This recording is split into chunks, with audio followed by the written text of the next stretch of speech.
La taula primera està dedicada al Covid. Hi ha dos àmbits d'aquesta taula, el Covid, l'impacte a la fase aguda i la rehabilitació, i després el post-Covid. Per començar la primera taula, comptem amb l'Àngel Chamorro, cap d'ictus del clínic, bon amic i neuròleg contundent, i l'Ester Duarte, amiga també, cap del servei del Parc de Salut Mar de Rehabilitació, que faran la primera part de la taula. Àngel, m'escoltes? L'Àngel està en diferit, està fora d'aquí. Àngel, em sents? Perfectament, sí. Me sentiu vosaltres? Molt bé, gràcies, Àngel. Sento el tema tècnic, anem amb retard, però l'acte està gravat, com he dit fa un moment, i per tant podrem seguir-lo quan vulgueu amb streaming posteriorment. L'Àngel parlarà de l'impacte del Covid a la fase aguda i està a punt per començar, ja? Ho veig que sí? Sí? Teniu la meva pantalla? Sí, ho veiem perfectament, Àngel. Quan vulguis. Molt bé, doncs molt bon dia a tothom. El primer de tot, agrair la invitació de la Fundació Ictus a participar-hi en un Dia Mundial de l'Ictus un cop més, en aquesta situació realment especial, i unir-me a les veus molt clares de que realment no abaixem la guàrdia.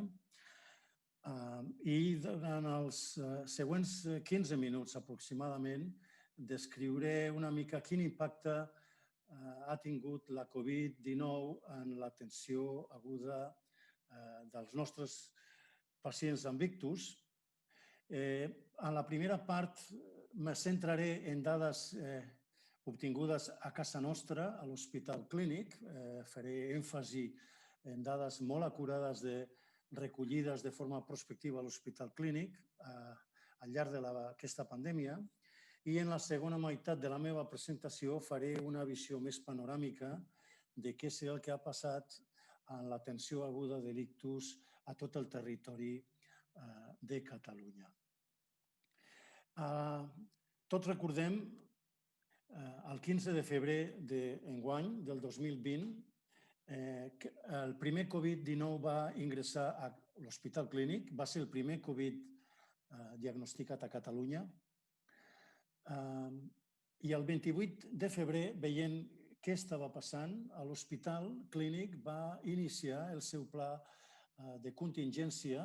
Això va implicar una sèrie de canvis molt importants, una suspensió de les visites presencials que no fossin essencials, es van haver de reajustar totes les consultes externes i es van haver d'anar obrint progressivament àrees d'hospitalització per quarantena dels pacients en el diagnòstic de Covid, i es va prendre una decisió que jo vull assenyalar molt important, i és que en el comitè de decisió de l'hospital de màxim nivell es va preservar de forma íntegra la cadena d'atenció a l'ictus. És a dir, ni el personal dedicat al tractament d'aquests pacients a l'hospital, ni els dispositius adreçats a atendre aquests pacients se reconvertirien per l'atenció de la malaltia del Covid. El 15 de març, tots també recordem, malauradament, el confinament de tota la població, i entre el 1er i 31 de març, en l'Hospital Clínic, que compta amb 713 llits que en té l'hospital, doncs en aquest mes de març hi van haver 1.232 ingressos per Covid. Això representa que el 60% de tota l'ocupació hospitalària estava dedicada a la malaltia Covid, i un hospital que normalment en té 40 llits de cures intensives, hi va haver un increment d'un 150% de l'ocupació de llits intensius, tots ells dedicats a la malaltia de Covid. Doncs realment és una bona situació d'estrès per veure com la cadena d'atenció a l'ictus va aguantar o no va aguantar en aquestes situacions. Per tant, vam tenir una reacció molt ràpida, estàvem molt conscients que estàvem davant d'una situació realment d'un cop cada segle, I vam pensar que era molt important i que podria contribuir a planificar millor les estratègies, a minimitzar un problema que esdevinava ben gros, i vam pensar que teníem de fer un registre molt curós de quins codis ictus estaven produint, quin nombre d'ingressos per ictus estàvem tenint a l'hospital, què estava passant amb les teràpies de reperfusió, què estava passant amb els temps diagnòstics i terapèutics a dins de l'hospital i quins eren els principals resultats clínics. I, per tant, vam decidir fer molt ràpidament, com dic, de fet, ja estaven publicant aquestes dades online a la revista Stroke, la revista oficial de l'American Stroke Association, l'estaven publicant ja el 22 de maig. Vam mesurar el que estava passant entre l'1 de març i el 31 de març del 2019 i el 2020. La font d'informació van ser les dades oficials de les emergències mèdiques, el registre CICAT i el registre de l'Hospital Clínic, el registre de l'ictus clínic. La primera informació que vull donar és gràfica i aquí veiem un Everest que destaca clarament. Estem veient aquí la muntanya de l'Everest. L'eix de coordenades de l'esquerra està mostrant les dades acumulades, els ingressos acumulats al llarg d'aquest mes a l'Hospital Clínic. L'eix de coordenades dret està donant el nombre de trucades diàries que estava rebent el centre de coordinació del SEM i a l'eix d'abscisses estem veient els dies de març, de l'1 al 31 de març. Com veiem, hi ha una enorme Everest de trucades que rep el SEM i veiem com, i vull assenyalar, aquí tenim en la fletxa vermella la data de confinament, veiem, ara que estem parlant si ens confinaran o no ens confinaran, observeu com 2 o 3 dies després del confinament cauen de forma important, encara que hi ha pics, però tenim ja una baixada clara als dies. Penseu que això és un mes, per tant són una setmana, 10 dies menys, la caiguda brutal en el nombre de trucades que rep el SEM de tota Catalunya un cop que se produeix el confinament. I veieu com al llarg del 2019 en blanc i en el 2020 en negre les dades acumulades d'ingressos a l'hospital són molt semblants fins que arriba el confinament, en què aquestes línies comencen a divergir amb una caiguda clara del nombre d'ingressos a dins de l'Hospital Clínic respecte al mes corresponent de l'any anterior. Si aquesta gràfica la volem posar-hi números, veiem xifres realment importants. Veiem com hi ha un increment del 360%, és a dir, la tasca que ha hagut de fer el SEM és extraordinària. L'increment de trucades, aquest Everest representava més de 600.000 trucades en un mes en el centre de coordinació del SEM, però paradoxalment aquest allau de trucades es va acompanyar d'una caiguda d'un 18%, del 18% en el nombre de codis ictus activats tant a l'Hospital Clínic, que va ser del 18%, com un 18% a tot el territori de Catalunya. En relació amb aquesta caiguda del nombre de codis, hi va haver una disminució d'un 24% en el nombre de pacients amb ictus ingressats a l'hospital i d'aquests ingressos que hi van haver al llarg de tot aquest mes, vam veure com la caiguda més notable és després del confinament. Tindria de ser un 50% d'ingressos després del confinament i és un 40% respecte al tot que hi va haver en el mes de març. Si mirem una mica les dades més importants, les dades clíniques, els trets clínics més importants que hi van haver en els ingressos d'aquests pacients, hi ha una dada que crida molt l'atenció i és la davallada de l'edat dels pacients que ingressen a l'hospital, que és de 6 anys i tant fa que vinguin activats per el còdic del SEM, que és de 7 anys, com sigui codis activats intramurs o que no estigui activat el codi notificat prèviament, veiem una caiguda molt notable de l'edat dels pacients, amb el qual tindríem de preguntar què se n'ha fet de la gent més gran. El percentatge per sexe, la gravetat clínica, el percentatge de pacients que van tenir un ictus al despertar, la proporció d'isquèmies o hemorràgies cerebrals van ser molt semblants al llarg de la pandèmia respecte al que vam observar l'any anterior.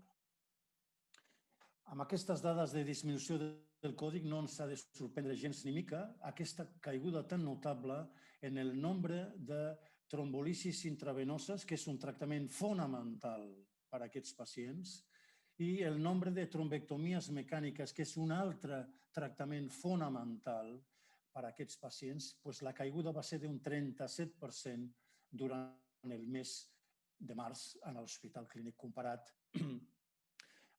respecte a l'any anterior. L'Hospital Clínic és un hospital que està al Rovell de l'Ou, està a l'Eixample, per tant no hi ha gaires distàncies de les cases dels pacients i el nostre hospital, i això explica potser perquè el retras des de l'inici dels símptomes fins a l'arribada a l'hospital no va ser molt excessivament llarga, van ser només 6 minuts més,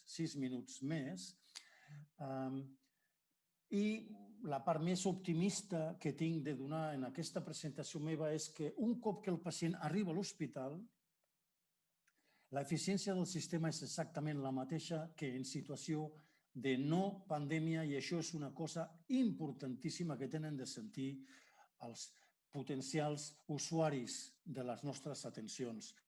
Des que el pacient arriba a l'hospital fins que li fem les imatges que ens permeten decidir el tractament, des del moment que arriba a l'hospital fins que li fem el tractament amb la trombolisi o li fem la trombectomia mecànica, no solament no s'han allargat els temps de resposta per part dels metges i de tot el personal sanitari, sinó que fins i tot s'ha pogut escurçar en una miqueta. Per tant, el sistema, un cop que el pacient el tenim a casa nostra, és tractat amb la mateixa eficiència que en condicions normals.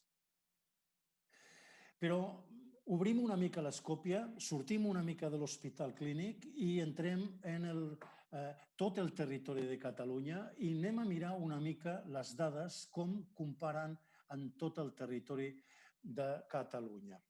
Obrim també una mica més l'escòpia. El comparador ja no és el mes de març del 2019 versus el mes de març del 2020, sinó el que estem comparant és el que estàvem fent a tota Catalunya entre l'1 de gener i el confinament, el 15 de març, són 7 setmanes, i anem a comparar el que ha passat en aquestes 7 setmanes amb el que ha passat des del confinament i les 7 setmanes següents. Per tant, estem fent l'escòpia del 1 de gener al 2 de maig a tot el territori català, i les gràfiques que estic ensenyant aquí, la ratlla verda, ens està donant el nombre d'alertes que ha rebut el SEM per 10.000 habitants.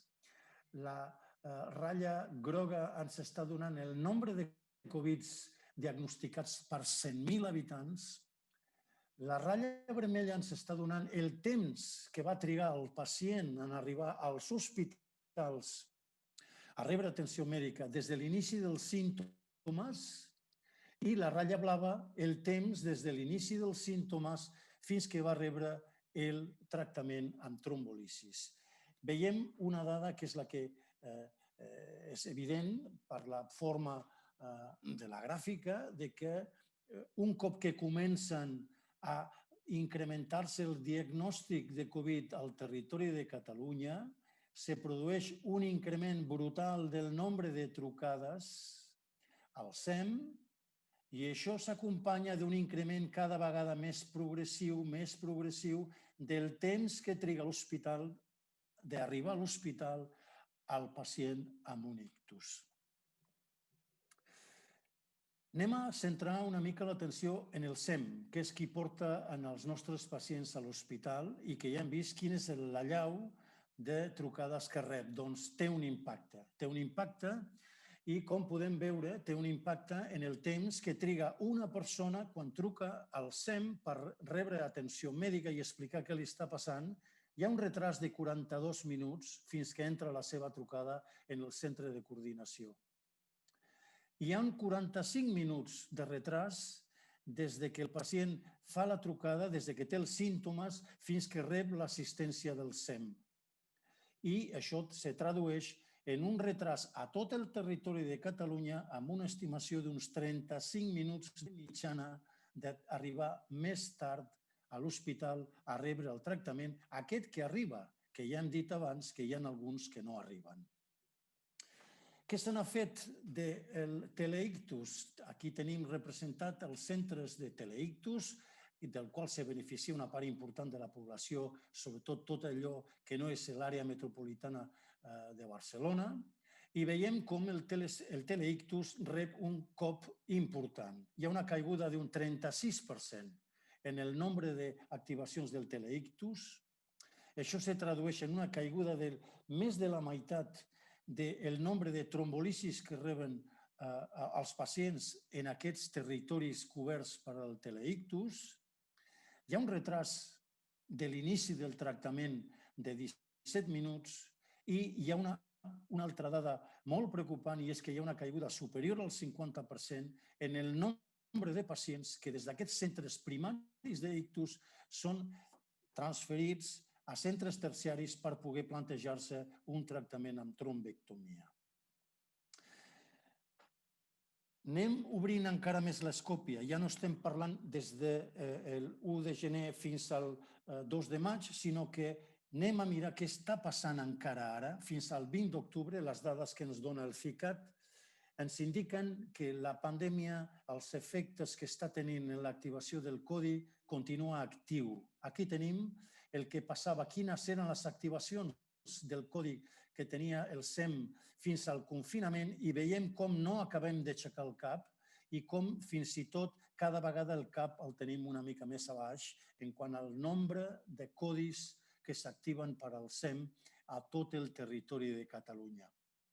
Podríem pensar que si els pacients no són transportats per al SEM, aquests pacients venen pels seus propis mitjans, però no és cert. Aquí tenim com arriben els pacients abans del confinament. El nombre de pacients a tot el territori de Catalunya que arriben als hospitals pels seus propis mitjans, que no és el SEM, i com aquesta xifra té també una davallada coincidint amb el confinament, i com aquestes xifres no acaben d'aixecar el cap en cap moment, i com fins i tot ara, al mes d'octubre, estem veient com les xifres són molt baixes. Això ens té de donar una sèrie de reflexions que les vull sintetitzar en un parell de diapositives. Una d'elles és molt important. 1 de cada 11 catalans, dels 7,5 milions de catalans, crida al SEM un cop al mes en un temps de pandèmia. I això ho tenim de comparar amb el 1 de cada 47 catalans que fa aquesta trucada al mes, i això és el que té de gestionar el SEM. És difícil accedir-hi al SEM en situació de pandèmia i la resposta del SEM està sent més lenta, totalment justificada per l'allau d'aquesta Everest de trucades que he assenyalat al principi de la meva presentació. S'allarga 35 minuts de mitjana l'arribada del pacient amb ictus a l'hospital, i vull recordar que cada minut el cervell que no rep sang perd 2 milions de neurones. Per tant, els ictus en pandèmia arriben amb 70 milions de neurones afectes més que en condicions normals. Malgrat tot aquest allau de trucades, hi ha un decrement d'un 20% en el nombre de codis ictus, un 24% del nombre d'ingressos amb ictus a l'hospital i una caiguda d'un terç en el nombre de tractaments de reperfusió que reben aquests pacients. El sistema de teleictus és particularment vulnerable i, per comptes, l'hospital, l'eficiència intrahospitalària dels hospitals terciaris no s'altera durant la pandèmia. Tot plegat, les evidències indiquen que molts ictus es queden a casa o cal esperar.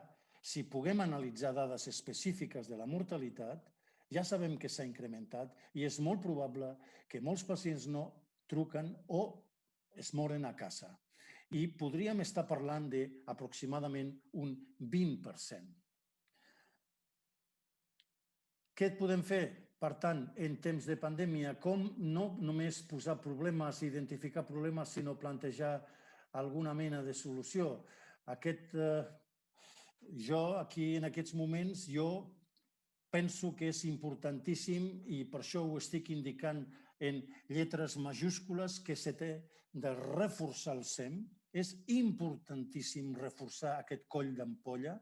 Desconec quines són les medides que s'han pres en aquests mesos en el SEM, si s'han incrementat el nombre de persones que reben les trucades, si realment el centre de coordinació del SEM s'ha reforçat o els mitjans de transport dels pacients s'han reforçat, perquè realment és un coll d'ampolla que és importantíssim reforçar. Això porta diners, però la segona recomanació que jo donaria a les autoritats no costa diners, sinó reorganització.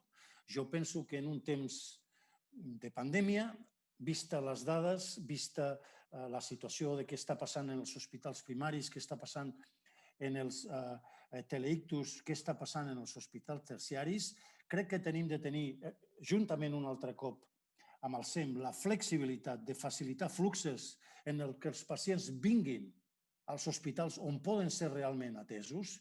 No té massa sentit transportar més tard amb un pacient en un hospital que està saturat per la situació Covid i no rebrà el tractament que necessita de rebre, quan tenim hospitals que han fet, i per això assenyalo l'asterisc, un pla de contingència en el que han decidit preservar la cadena d'atenció d'aquests pacients. Per tant, això que en la literatura saxona se'n diu el mothership, jo crec que tenim de deixar-se de defensar postures individuals, tenim de veure aquesta situació, el mapa global, i tenim d'implementar immediatament un pla de mothership en què els pacients amb ictus vinguin als hospitals terciaris a rebre el tractament.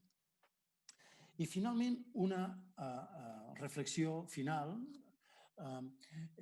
Com veieu, jo estic molt content en què tenim el Dia Mundial de l'Ictus del 2020 i m'hi afegeixo amb entusiasme al lema de que no tenim de baixar la guàrdia. Però jo realment estic molt més content amb el dia a dia de l'ictus, més que el dia de l'ictus, el dia a dia de l'ictus, que és quan no tenim de baixar la guàrdia. No solament avui, sinó no el tenim de baixar cap dia de l'any la guàrdia. I deixeu-me fer una petita compartir. Ahir a la nit mirava dades, dic, escolta'm, què està passant amb l'ictus? Anem a fer un petit exercici. Què és l'ictus? I anem a buscar, per exemple, a la veu, diguéssim, més, jo diria que la veu més en número la més important, no vull entrar-hi en discussions de qualitats o de política, sinó de quina té més arribada a la població de Catalunya. Jo crec que no hi ha cap dubte que aquest diari és La Vanguardia. Doncs anem a mirar la hemeroteca de La Vanguardia, un diari que se va inaugurar el 1881, i anem a entrar la paraula ictus, a veure què ens dona.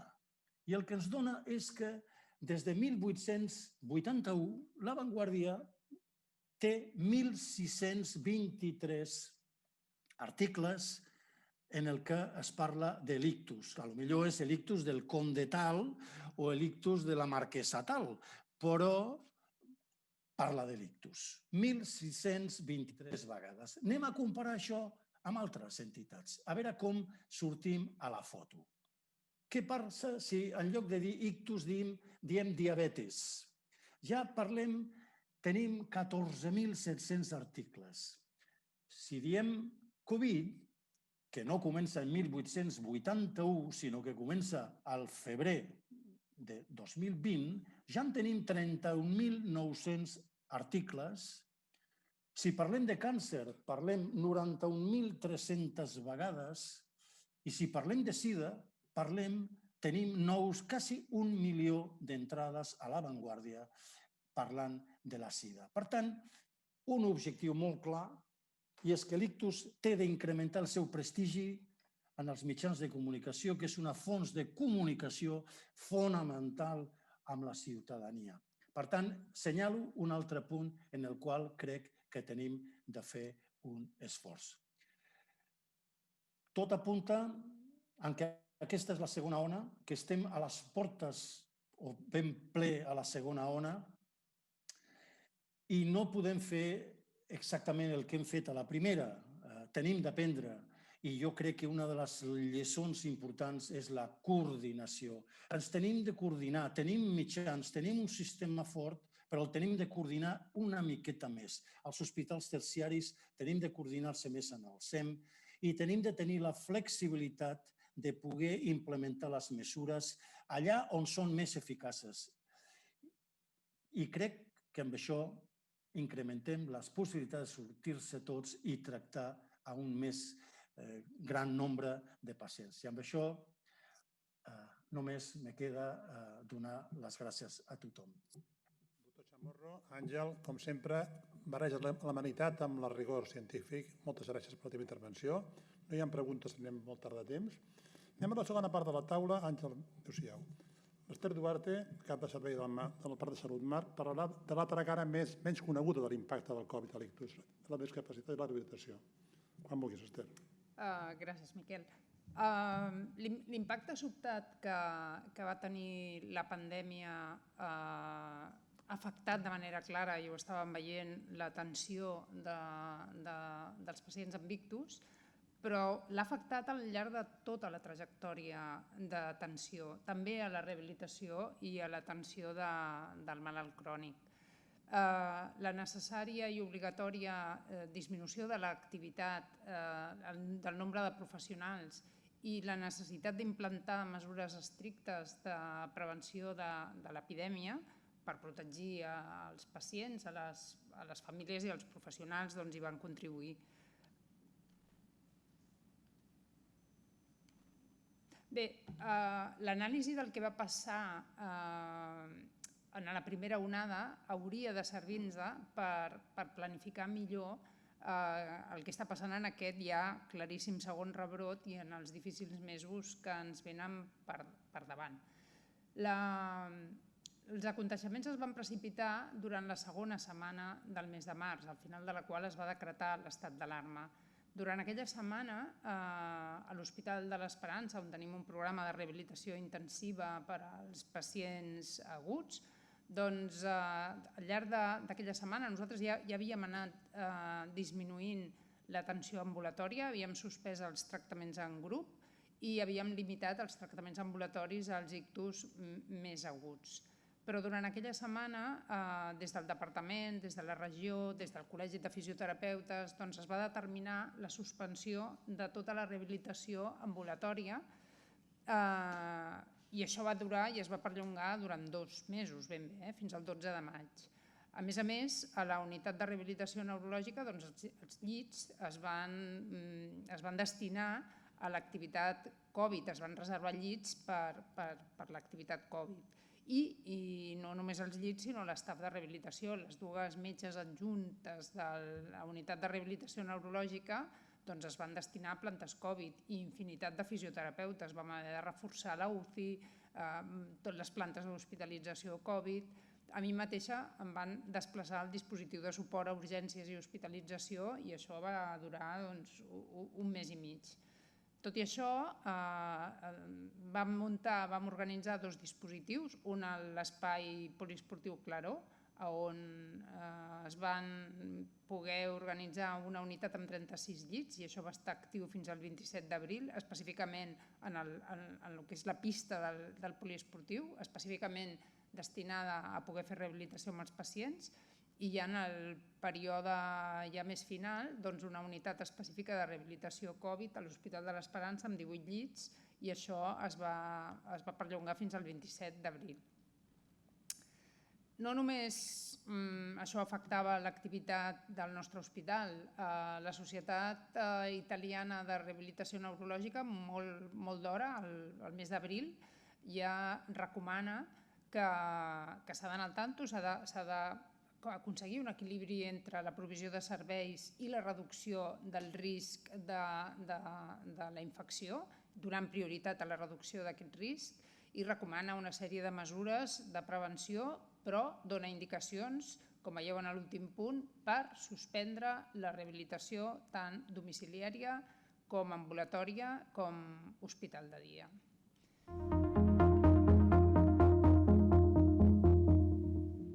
Espera, això volia... Es pot aturar el vídeo un moment? Gràcies. Bé, jo voldria passar a la següent diapositiva, perquè el vídeo l'han posat abans. No, l'anterior. Bé, és igual. Una enquesta... Això passava, ens hem quedat amb la societat italiana. En el nostre país, una enquesta realitzada a l'estat espanyol, en 22 hospitals de la Comunitat de Madrid, doncs també analitzava l'impacte que havia tingut el Covid sobre l'atenció i també determinava que aproximadament en un 90% dels casos, o sigui, en la majoria, hi havia hagut una alteració en la derivació a centres de rehabilitació. Hi havia hagut una reducció en l'inici de la fisioteràpia. Hi havia hagut una reducció en la derivació a centres de mitja i de llarga estada, el que nosaltres denominem centres sociosanitaris. I, en definitiva, s'havia afectat l'inici de la rehabilitació. Ara sí. Parem la guàrdia un moment? Parem el vídeo un moment? La guàrdia. Gràcies. Tot i això, els hospitals van posar en marxa iniciatives molt interessants per poder seguir oferint tractaments de rehabilitació i poder-los seguir supervisant i que el pacient des de casa pogués fer algun tipus de tractament. En aquest sentit, és interessant conèixer l'experiència que es va posar en marxa a l'Hospital de l'Esperança. La doctora Anna Guillet, que és la cap de secció de la Unitat de Rehabilitació Neurològica, ens ho explica. Ara sí, el vídeo.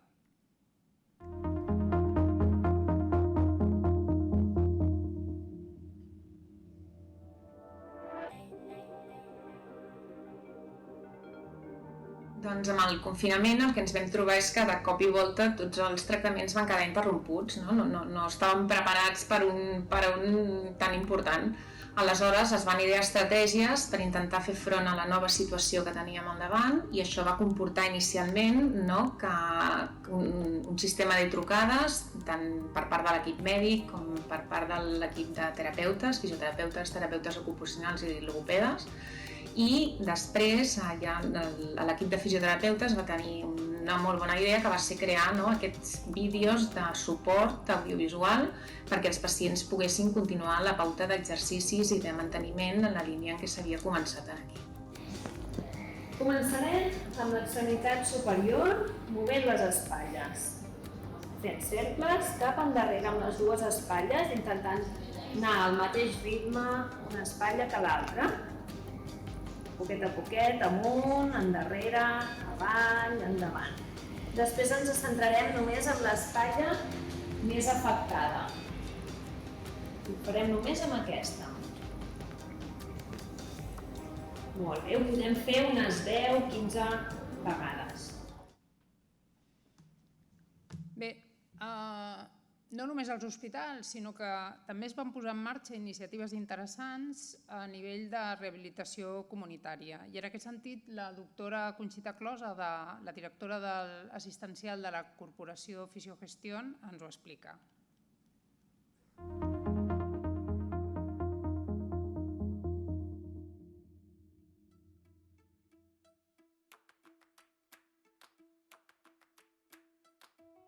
Realment, el 13 de març d'aquest any, amb la declaració de l'estat d'alarma per la situació Covid, se'ns crea un problema. Se'ns crea un problema perquè es tanquen els nostres centres de rehabilitació, tant ambulatòria com domiciliària, i per tant havíem d'emprendre una solució ràpida. Què vam fer? Des del minut zero el que vam fer va ser una connexió telefònica amb els nostres pacients, una connexió també per videotrucada per WhatsApp, i des del minut 1 sabíem que havíem de començar a pensar i començar a dissenyar eines telemàtiques. Per tant, ens vam posar a fer una transformació digital dins de la corporació.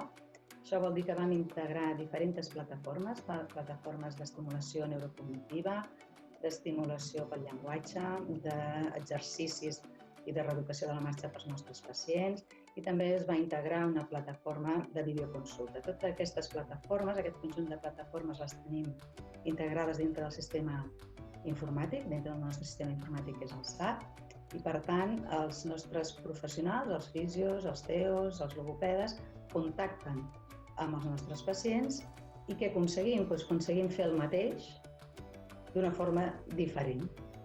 I ara, en aquests moments, podem combinar el tractament telemàtic, presencial o només telemàtic. Bé, i deixant de banda ja el programa de rehabilitació estricte i posant la mirada en l'atenció del pacient crònic, doncs l'aturada també de l'activitat de les associacions de pacients també va suposar inicialment un compromís, una disminució de la participació social d'aquests pacients, tant de l'Associació de Barcelona com la de Girona, com la de Tarragona, com la de Lleida. No només les associacions, sinó els centres de dia també van tancar. Aquesta és una carta que va sortir publicada en diferents diaris, en diferents mitjans, de la dona d'un pacient del nostre servei, on explicava que precisament el tancament del centre de dia havia suposat una sobrecàrrega emocional i una sobrecàrrega física per la família i, a més, un deteriorament físic i un deteriorament psicològic per al pacient. Bé, què va passar fora? Doncs diferents iniciatives com la de l'associació de l'Stroke Association del Regne Unit, a la seva pàgina web ja inicialment donaven informació específica del coronavirus per als pacients amb ictus i explicaven com evitar la inactivitat i com mantenir la salut mental. No només això, sinó que es podien registrar les persones i les més vulnerables se'ls podia oferir serveis de proporcionar-los a domicili menjar, medicació, suport telefònic, especialment per als pacients més vulnerables o aquells que havien sigut donats d'alta dels hospitals més recentment.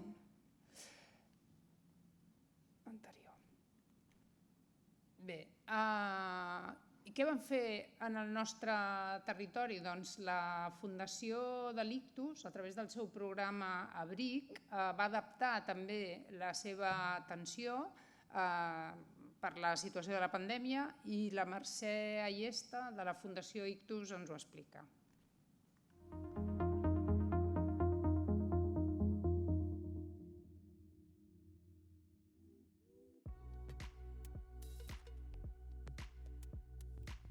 El Dia Mundial de l'Ictus és el dia ideal per presentar-vos el programa Abric.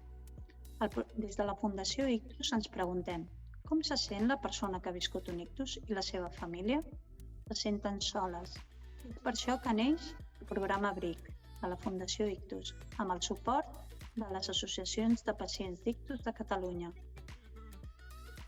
El lema de l'Abric és «Després d'un ictus no estàs sol». Les principals línies de treball són informar, assessorar i formar a les persones que han viscut un ictus i a les seves famílies. Com fem aquesta formació, assessorament i informació de forma gratuïta, individualitzada? No tenim socis. La relació és finita i puntual, integrada amb els principals proveïdors de salut i les associacions de Catalunya.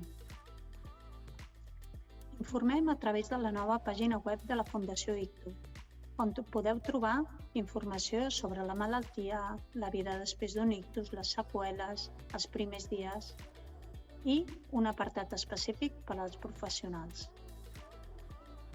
Informem gràcies a la plataforma de formació online que ha posat a disposició Fisiogestión.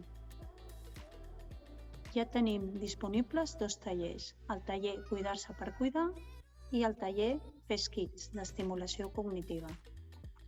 Assessorem de forma individualitzada. El que primer fem és una trucada d'acollida, on es capten les necessitats. Després, segons les necessitats captades, es deriven a bé els professionals de l'equip Abric, que són la Mireia Soler, treballadora social, o bé la Roser Boza, que és la rehabilitadora neurològica. Si el que ens demanen són empreses que els assessorem sobre serveis, hem establert uns convenis de col·laboració amb les següents empreses. Amb el Centre de Vida Independent, per temes d'adaptació de la llar, amb Fisiogestión i la UEN, per temes de rehabilitació, amb la Fundació d'Esclerosi Múltiple, per temes de reinserció laboral, i amb el col·lectiu Ronda per temes legals. Estem establint noves línies de col·laboració degut a la demanda que hi ha hagut tant en temes de cuidadors com en temes d'assessorament psicològic. En temes de cuidadors amb la Fundació Kida i en temes d'assessorament psicològic amb la secció de neuropsicologia del Col·legi Oficial de Psicòlegs de Catalunya. Si has viscut un ictus o coneixes algú que l'ha viscut, truca'ns i et donarem abric. Moltes gràcies. Bé, doncs veiem que tot plegat en aquest primer brot ha posat en risc els objectius, els targets per al 2030 de la European Stroke Action Plan, des d'assegurar l'accés a la rehabilitació precoç, proveir rehabilitació comunitària, proveir programes d'activitat física. Recordo que després del programa de rehabilitació és la intervenció que té un grau d'evidència més alt en quant a la seva efectivitat i, per tant, en definitiva, assegurar que els pacients crònics també són adequadament seleccionats per les seves necessitats de rehabilitació. I què hem après?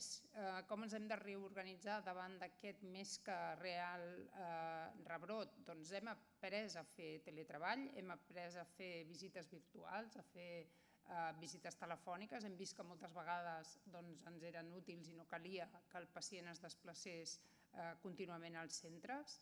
El desenvolupament de les tecnologies de la informació i de la comunicació aplicades a la salut ha permès el desenvolupament de plataformes de telerehabilitació que tenen com a avantatge augmentar la intensitat dels tractaments, allargar-los, fomentar l'empoderament i l'autoresponsabilitat de les persones amb la seva pròpia rehabilitació, però també amb limitacions claríssimes. No tots els pacients tenen accés a internet, no tots tenen els dispositius necessaris i especialment els més vulnerables són els que necessiten més l'ajuda de familiars. La pandèmia ens ha canviat la vida, ens ha canviat les nostres relacions socials, ens ha canviat la nostra salut i també ha afectat l'atenció en diferents patologies, com l'ictus i la seva rehabilitació. I, per tant, jo també estic d'acord amb el lema de la Guàrdia, no podem abaixar la guàrdia tampoc amb la rehabilitació dels pacients amb ictus. Moltes gràcies. Esther, moltes gràcies per la teva intervenció. Jo crec que és molt important el que dius, que és que la pandèmia del Covid, que fa una segona onada, ens agafa preparats d'alguna manera amb aquest punt tan sensible, que els pacients amb discapacitat no tinguin rehabilitació. I entre l'Abric, la Fundació i vosaltres, professionals, donem l'atenció, si més no, la millor possible. D'acord? Bé, em diuen que ens seguiu en directe en aquest moment, des de tot arreu, per tant, això és important que ens veieu. Hi ha la part primera de l'acte que heu perdut, que és la presentació de l'acte, la Xavier Trias, la Natàlia Pérez de la Ossa i la Sònia Villaire. En principi, l'acte sencer estarà gravat i podeu accedir a partir de demà a YouTube, a la plataforma de la Fundació Ictus. Per tant, si voleu veure l'acte sencer, la primera part que heu perdut, ho fareu a partir de demà. Molt bé, d'acord. Anem a seguir l'acte endavant. Passeu al següent vídeo, sisplau. Hi, my name is Jan van der Merwe. I'm the project lead of the Angels Initiative in Europe. It's an absolute pleasure for me to be here with you today. The Stroke Action Plan for Europe sets some very specific targets that we all can follow to help improve the stroke care for every stroke patient in Europe. In 2013, I had the unfortunate experience of what can happen when this is not in place. For example, when a stroke patient is taken to a hospital that cannot provide the appropriate level of care, and I can tell you the results can be devastating. We created the Angels Initiative to help solve this problem, and we soon realized that to do this we cannot just focus on the hospitals that are already existing. We also need to make sure that in regions where there is not appropriate stroke care, we have to help develop that. Together with the European Stroke Organization, we created a really simple strategy: more and better. More in terms of in the regions where there's not appropriate stroke care, we have to help hospitals develop that. And better in terms of every hospital that is part of the stroke community needs to work every day to improve the quality of their care. Every hospital or every member or every person that is part of the Angels Initiative strives for the following 4 things. First, to ensure appropriate geographical coverage of stroke services in their region, to make sure that patients are offered the best level of care wherever they are. The second is to continuously improve the quality of their care, and this is for us represented by a minimum of gold and a target of platinum status in the ESO Angels Awards criteria. The third is to grow the people. This includes doctors, nurses, ambulance staff, and everyone involved in the treatment of stroke patients. And we do this through education, through support, through mentoring, sharing of ideas, and providing acknowledgement. And the fourth is to build and develop appropriate geographical regional referral networks, where primary and comprehensive centers and EMS services work together to make sure that patients are offered the best level of care they need. This is our legacy. So far, we have achieved some really good results in achieving these goals. For example, there's today more than 1,300 hospitals worldwide that are treating stroke patients with guideline-recommended treatments that did not do so before joining the Angels Initiative. We also have more than 1,000 hospitals so far that have achieved the ESO Angels Awards. 250 of these hospitals already achieving the diamond status, which is unbelievable because these hospitals are at the absolute top of their game. We have also seen in individual cases that hospitals have, for example, halved their door-to-needle time just after assimilation training, or have drastically improved the recanalization rate of their stroke patients in their region. And we are really proud to be part of this. We hope to also assist you guys in Catalonia even more in the future in achieving your goals, so that we all together can achieve the target set for us by the Stroke Action Plan for Europe. I wish you a wonderful conference. I wish I could have been there in person, and all the best. Thank you, Jan. Thank you, Àngel, for your support. Bé, anem a la segona part de la taula de ponents professionals i anem a parlar de la part del post-Covid. Hem vist l'impacte de la Covid que ha tingut a l'assistència, en la fase aguda de la rehabilitació, i ara veurem el que ha millorat amb això. Ens hem preparat per aquest canvi, per aquesta patacada que hem tingut. Hi ha hagut reaccions davant d'això i veurem 2 tipus d'actuacions amb aquest tema. Tenim el Carlos Molina, segurament ja preparat per intervenir. Carlos, estàs aquí? Hola, molt bon dia a tothom. Hola, Carlos. Moltes gràcies per la invitació a participar en aquest acte del Dia de l'Ictus. Jo penso que és molt important, a veure si puc posar la meva presentació, és molt important, a veure, ara. Ara sí.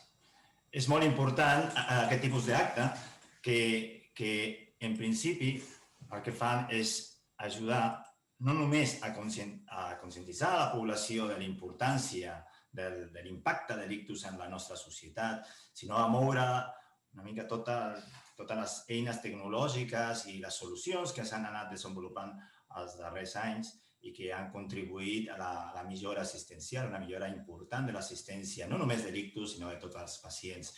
I aquesta pandèmia el que ha fet és accelerar tot un seguit de processos que ja estaven en marxa, una transformació tecnològica cap a un sistema molt més intel·ligent, molt més ampli i que tingui el pacient al centre de la nostra activitat. Bé, com bé sabeu, un cop es produeix un ictus, s'enceten tot un conjunt de mesures i accions encaminades, molt ben coordinades, encaminades a millorar l'arribada dels pacients en les millors condicions possibles als serveis d'urgències dels hospitals per ser atesos per personal capacitat de les unitats d'ictus, i dins de l'hospital també és necessari una coordinació important, un flux d'informació suau, smooth, com es diu, i posteriorment, un cop el malalt, el pacient és donat d'alta, s'ha de garantir que tant les necessitats de rehabilitació, les necessitats socials, com s'ha esmenat abans, i també procurar que l'índex de recurrència sigui el més baix possible, és a dir, prevenir un nou ictus sigui de la manera més ordenada possible. Clar, en aquest procés, que és molt complex, es genera una gran quantitat de dades. Aquestes dades s'han d'integrar, no han d'anar soltes com si fossin illes de solucions, les hem d'integrar. És per això que vam encetar aquest projecte, el projecte Smart Stroke, o ben dit, ictus intel·ligent, que el que pretén és integrar tota aquesta informació de solucions tecnològiques, els anomenats wearables, aquestes solucions tipus Garmin o rellotges intel·ligents que mesuren tot un seguit de paràmetres fisiològics i també amb tota la informació dels hospitals i també a nivell prehospitalari, agregar-les, integrar-les per fer-les més interoperables. Què vol dir això? Que nosaltres podem fer servir tota aquesta informació per garantir no només el continu assistencial i de les dades, sinó també poder garantir que els malalts siguin capaços d'assolir els seus respectius objectius de salut. Això és molt important. Individualitzar l'atenció sanitària és ara mateix possible si som capaços d'integrar d'una forma harmònica tota aquesta informació. Bé, hi ha tot un seguit de solucions tecnològiques, però nosaltres ens fixem en aquelles que realment proporcionen valor a l'assistència del pacient. Una d'elles, una d'aquestes solucions, és la RACE Plus, una solució tecnològica desenvolupada per l'Hospital Germans Trias. Ells van elaborar i crear aquesta escala RACE que ens ajuda a identificar aquests malalts, pacients a nivell prehospitalari, és a dir, abans que arribin a l'hospital, que puguin beneficiar-se d'un tractament de reperfusió i ajudar a la derivació d'aquests pacients. Bé, han millorat aquesta escala mitjançant la integració de més informació, aquest algoritme que pot predir d'una forma molt, molt acurada quins malalts tenen un ictus isquèmic, és a dir, un taponament d'una artèria o un ictus hemorràgic, un vessament cerebral, i poder millorar la prenotificació i que el malalt pugui arribar a l'hospital que li correspon. Però quin és el futur? El futur probablement són aquestes eines a les quals els hem d'implementar el reconeixement facial, aquesta tecnologia que ara mateix l'estem validant a aquest hospital, a la Vall d'Hebron, i que ben aviat, probablement en els propers anys, s'integrarà dins dels algoritmes de presa de decisions a nivell prehospitalari, conjuntament amb el RACE Plus.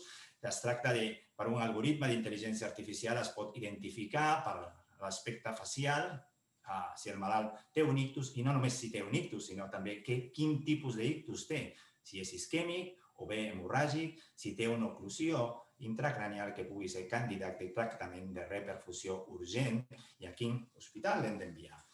També tenim eines actualment per la identificació a nivell prehospitalari també dels pacients, per millorar la comunicació entre l'ambulància o els centres primaris d'ictus i els centres terciaris d'ictus i fins i tot poder establir no només una comunicació amb els professionals, sinó també compartir de forma gairebé en temps real la neuroimatge, que és molt important, molt decisiva a l'estudi d'imatge per a la presa de decisions terapèutiques.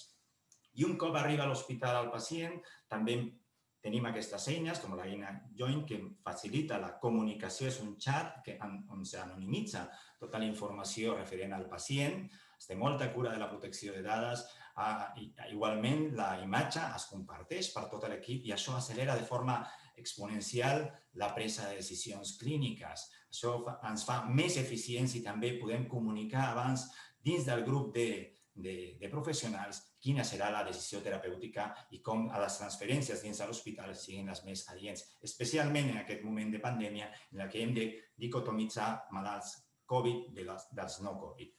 Bé, també les noves tecnologies ens estan ajudant a humanitzar més l'estada hospitalària dels pacients tant en pacients amb ictus Covid com no Covid, millorem la comunicació entre el pacient i els familiars, també la forma com nosaltres, els professionals, informem les famílies també ha canviat, ja no només és telefònica, també és virtual, si tenen l'oportunitat de parlar cara a cara amb el metge que està portant el seu familiar. Això s'ha fet està molt estesa, aquesta pràctica a gairebé tots els hospitals de Catalunya. I nosaltres també hem incorporat una eina que es diu Farmalar, que té moltes funcionalitats. Una d'aquestes funcionalitats durant l'estada hospitalària és proporcionar al pacient tota la informació sanitària i la informació referent a la seva patologia, al seu subtipus d'ictus, i que sigui important perquè el malalt tingui arguments per la presa de decisions compartides. Això és molt important. Des del començament, tant dels familiars com el pacient tenen aquesta informació i si hi ha un espai per decisions compartides, ells puguin donar la seva i que es tingui en compte l'opinió del pacient per la presa de decisions, sobretot terapèutiques i aquelles que comporten cert risc per al pacient. Aquesta aplicació, Farmalar, desenvolupada per l'Institut de Recerca de la Vall d'Hebron, és una plataforma digital per maneig i seguiment integral del pacient amb ictus, ens facilita l'adherència al tractament, és a dir, ens ajuda durant el temps que sigui necessari fins que el pacient adquireixi aquests hàbits de presa de medicació, que pugui prendre la medicació, l'enviem recordatoris i alarmes perquè durant un període determinat, o sigui, no intentem ser paternalistes, intentem dir-li al pacient com ha de prendre la medicació i que sigui un hàbit per ell i que després no ho deixi. I així hem aconseguit més d'un 80%, 75-80% d'adherència als tractaments farmacològics i no farmacològics. Bé, també tenim la capacitat d'integrar dins d'aquesta aplicació tot un seguit d'informació que es genera per sensors biomètrics de glucosa, per exemple, o també de pressió arterial, i tot està integrat, tota aquesta informació s'integra i algun dia serem capaços també d'integrar-la dins de la història clínica del pacient. De moment no és possible, l'integrem en aquesta plataforma que l'estem desenvolupant en aquests moments, i també aquesta plataforma Farmalar és capaç d'enviar enquestes, escales. Preparem la visita virtual. La visita virtual ha passat de ser d'un 40% abans de la pandèmia, menys del 40%, i ara mateix és més del 92% dels malalts amb ictus en aquest hospital i en altres hospitals de la xarxa pública catalana. El seguiment es fa mitjançant Farmalar. Tenim un mòdul de xat, els malalts ens envien les seves preocupacions o preguntes i tenen una resposta en menys de 24 hores. I també podem establir una televisita, una videotrucada, quan correspon el dia de la visita o si té algun problema concret que nosaltres podem resoldre. Bé, també tenim una agenda de pacient, el pacient té la seva pròpia agenda, intentem individualitzar el tracte del pacient. De fet, les noves tecnologies, lluny d'allunyar-nos dels pacients, ens acosten, fan que aquest moment important de la visita mèdica sigui realment de valor, no preguntant coses que es poden resoldre abans, sinó que aquests 15, 20 minuts o 30 minuts de visita sigui realment profitosa, no només pel pacient, sinó també pel professional. També tenim mòduls de teràpia ocupacional on el malalt també participa activament, ell es grava i així es va ajustant en funció de la seva situació funcional, sempre recolzats per fisioterapeutes i terapeutes ocupacionals, i millorar a poc, mica en mica, la funcionalitat d'aquests pacients. Bé, durant el Covid i ara en aquesta segona onada del Covid, vam desenvolupar aquesta aplicació partint de Farmalar, que és el Covid Follow-up, amb el qual no només podem fer un seguiment de les variables, sobretot respiratòries dels pacients, mitjançant uns pulsoxímetres intel·ligents que envien directament la informació de l'estat respiratori del pacient directament a la plataforma, sinó també un seguit d'informació i també exercicis de rehabilitació respiratòria molt importants per a aquests malalts que han sigut donats d'alta després d'una pneumònia Covid i estan seguint la seva recuperació a casa. És a dir, tenim una monitorització remota, intel·ligent i també bidireccional amb el pacient.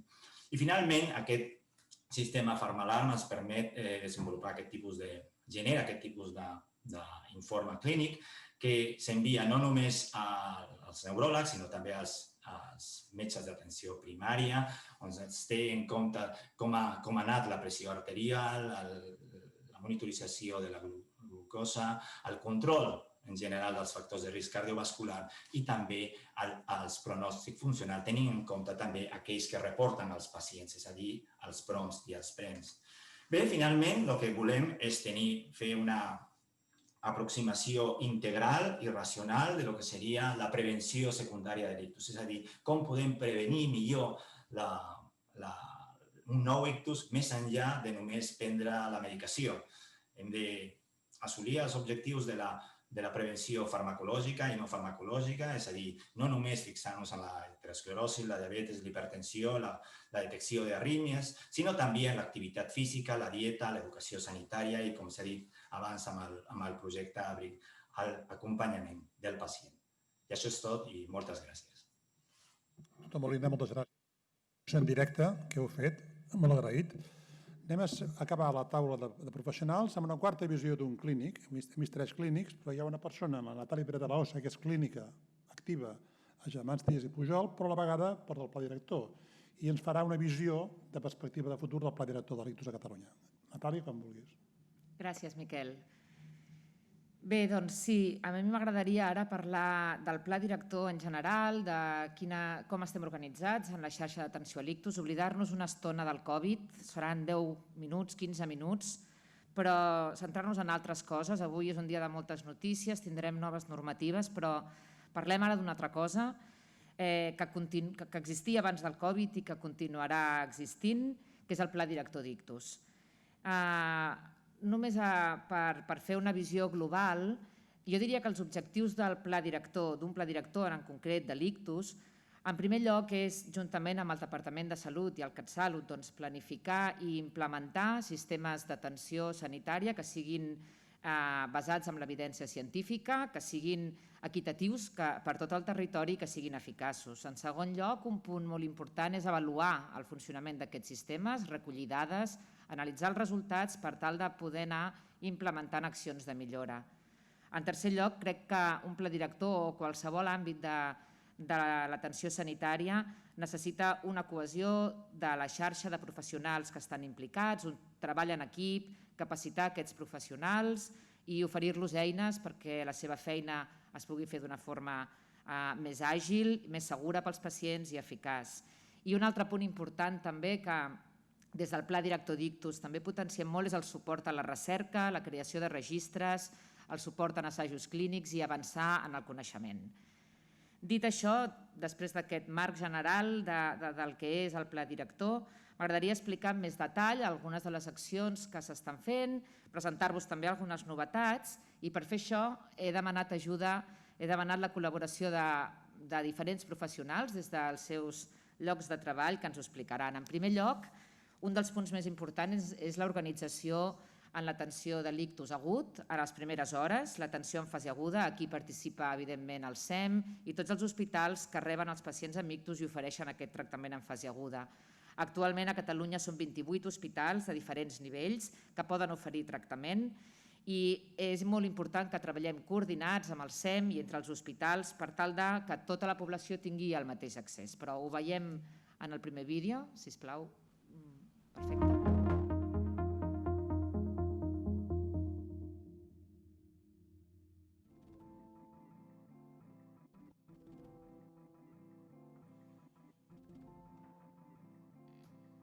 El Codi Ictus, dintre del sistema d'emergències mèdiques, ha sigut una de les primeres patologies temps dependents en funcionar amb aquest sistema d'activació entre la prehospitalària i l'hospital receptor d'aquests malalts. Val a dir que és un codi especial per tots nosaltres, no només per al temps que portem treballant amb ell, sinó per l'impacte que té sobre la salut dels malalts. Estem activant aproximadament uns 5.000 codis l'any I aquí sí que voldria destacar molt el paper del Centre Coordinador d'Urgències i Emergències, que són els qui regulen i posen en contacte l'activitat del carrer amb l'hospital receptor, i els equips de suport vital bàsic formats per equips de tècnics d'emergències que actuen pràcticament amb més del 85% d'aquests codis. L'ictus en nens és una malaltia poc freqüent, 2 a 4 entre 100.000. Té unes causes prou diferents que les de l'adult, que són variades i són en general poc conegudes. Malgrat la seva raresa, és causa de molts anys de discapacitat i un gran cost socioeconòmic per a la societat. Donat aquest desconeixement en la seva presentació, el seu diagnòstic i el seu maneig, al febrer de 2020 es va posar en marxa el Codi Ictus Pediàtric a Catalunya, basat ja en la infraestructura existent per a l'atenció al ictus de l'adult i que compta amb la col·laboració de neurologia pediàtrica i també d'altres serveis com són anestèsia, radiologia, cures intensives, urgències i neurointervencionisme. S'han atès ja més de 50 activacions en aquest període en els 3 centres certificats, que són Parc Taulí, Sant Joan de Déu i Vall d'Hebron, aquest 24/7, i esperem seguir atenent en aquesta població de risc cada cop de forma més precoç i eficaç. En el Día Mundial del Ictus quiero enviar un mensaje sobre la importancia de la equidad y la accesibilidad a la atención médica. Independientemente de dónde vivamos, tenemos derecho a ser atendidos de la mejor manera y por eso nuestro sistema sanitario dispone de 14 centros teleictus distribuidos por todo el territorio que realizan más de 300 conexiones cada año. Cada una de estas conexiones supone que un paciente con ictus realiza una videoconferencia desde un servicio de urgencias con un neurólogo experto en patología vascular cerebral y así podemos asegurar que el tratamiento se realiza de la manera más rápida y más segura en cada caso. El ràpid accés a les teràpies de reperfusió en pacients amb ictus isquèmic agut és bàsic per oferir les màximes possibilitats de supervivència i d'aconseguir la independència funcional en aquests pacients. En aquest sentit, l'Hospital Universitari Dr. Josep Trueta va aconseguir, després de l'esforç de professionals de diferents especialitats del nostre centre, establir la trombectomia mecànica per primera vegada a Girona, ara fa ja 2 anys. Aquesta teràpia permet, amb un sistema de catèters, desobstruir l'artèria que està oclosa degut a la presència d'un tronc. Durant aquest temps s'han tractat més de 100 pacients amb aquesta teràpia amb uns molt bons resultats. Aprovar aquesta innovadora teràpia a la població ha estat clau en la millora de la salut dels nostres pacients amb ictus. Una cursa contra rellotge és vital per iniciar el tractament de l'ictus. La trombectomia mecànica, un tractament revolucionari, altament efectiu per evitar seqüeles greus i permanents, s'ha de començar el més aviat possible. Això implica que els hospitals on es realitzi aquest tractament han d'estar a prop del pacient que pateix l'ictus, repartits de forma equitativa per tot el territori català. Amb l'objectiu que aquest tractament es realitzi a la nostra província, s'ha dut a terme l'organització d'un equip multidisciplinar que involucra principalment radiologia intervencionista, infermeria especialitzada en el tractament de l'ictus agut, anestèsia, neurologia, així com el personal del SEM i urgències. Gràcies al treball en equip entre els hospitals de Terres de l'Ebre i Camp de Tarragona amb l'Hospital Universitari de Bellvitge, la trombectomia mecànica és ja una realitat al nostre hospital, Joan 23 de Tarragona. Per nosaltres és una gran motivació oferir aquest tractament i que se'n pugui beneficiar tota la població a un hospital proper. Estem segures que implicarà un salt qualitatiu molt important a la nostra salut global. L'estudi RAISCAT és un projecte molt bonic que incorpora tant el SEM com la xarxa de 26 hospitals de Catalunya que atenen l'ictus agut. I el que pretén fer l'estudi RAISCAT és respondre a la pregunta sobre quin és el millor destí del pacient a l'hora de tenir una sospita d'ictus agut. O bé l'hospital més proper per afavorir el tractament de trombolisis endovenós, o bé el trasllat fins a l'hospital de referència més gran on es pot fer una trombectomia. Després d'incloure 1.250 pacients en 3 anys, finalment estem en disposició de tenir els resultats ben aviat. Molt bé, doncs bé, passada la fase aguda, que és el moment de terratrèmol, on tots hem de córrer per intentar, si és un ictus isquèmic, doncs desfer el trombo perquè aquest cervell torni a rebre sang i a funcionar i evitar al màxim les seqüeles. Passada aquesta fase, és molt important també l'atenció a les unitats d'ictus, que són unitats d'hospitalització especialitzades per pacients amb un ictus, on hi treballen equips multidisciplinars. Aquí el paper d'infermeria és molt important per prevenir, detectar i tractar les complicacions el més aviat possible. Aquí comencem també la rehabilitació intensiva i al final són àrees d'hospitalització que ofereixen un entorn de seguretat i de confort pels pacients i pels seus familiars. A Catalunya actualment hi ha 12 unitats d'ictus i bé, doncs veiem el següent vídeo que ens ho explica.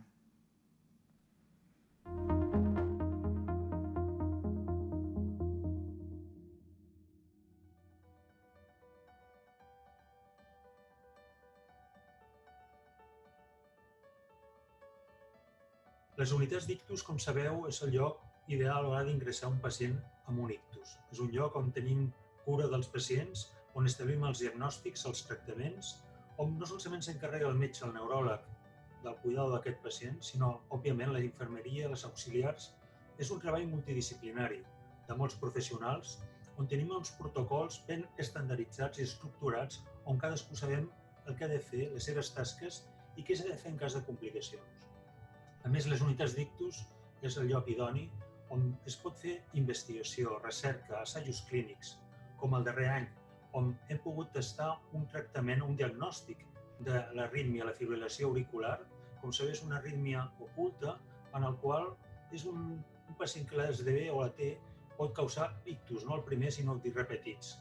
El trobar aquesta arrítmia és important gràcies a una monitorització que té lloc en aquesta unitat, però també la utilització d'una sèrie d'algoritmes d'intel·ligència artificial que hem pogut emprar en aquests assajos clínics. Com veieu, la unitat d'ictus és algo més que diagnòstic, tractament, és també investigació. Els audits de l'ictus són una avaluació, una revisió de l'atenció hospitalària.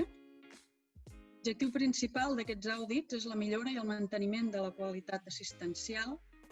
I això com es fa? Doncs es fa mesurant l'atenció, fent servir indicadors sobre aquelles cures, sobre aquelles intervencions provades com d'alta importància. És a dir, que estan basades en l'evidència científica. El retorn de l'atenció que se n'obté d'aquests audits permet als centres conèixer quins aspectes de l'atenció són de més difícil compliment i, per tant, en quins aspectes cal millorar. Ens implica a tots a fer les coses ben fetes i oferint d'aquesta manera als pacients les mateixes oportunitats de ser ben atesos a qualsevol territori. A dia d'avui, a Catalunya s'han dut a terme 5 edicions de l'audit de l'ictus. Actualment s'estan analitzant i a punt de sortir les dades del 5è audit. El procés d'acreditació dels centres europeus d'ictus i unitat d'ictus de l'European Stroke Organization s'ha implantat per garantir la qualitat de la cura de pacients amb ictus. Consisteix en una auditoria que avalua els àmbits de lideratge clínic, personal entrenat, capacitat de diagnòstic i tractament de l'ictus i recerca, tenint en compte diferents indicadors de qualitat. Pensem que aquesta certificació és molt important, ja que permet obtenir una avaluació objectiva com a centres d'excel·lència en el tractament de l'ictus i millorar la qualitat assistencial dels centres. Fa 2 anys, a Catalunya va començar el procés d'acreditació, el que ha suposat que s'hagin revisat tots els processos assistencials i protocols dels hospitals, amb la implicació de tots els professionals implicats en la cura de malalts amb ictus. Així, en l'actualitat, ja hi ha 6 centres acreditats als centres terciaris i altres estan en procés. Bon dia a tothom. En el dia que celebrem el Dia Mundial de l'Ictus, des del Servei Català de la Salut volem en primer lloc traslladar les felicitacions a l'esforç que molts professionals fan i... Talla. Tornem. Al final serà la primera. Ja. Bueno, ja en tenim una, vull dir que no et preocupis, que una la tenim. Anem a fer una altra, em torno a silenciar.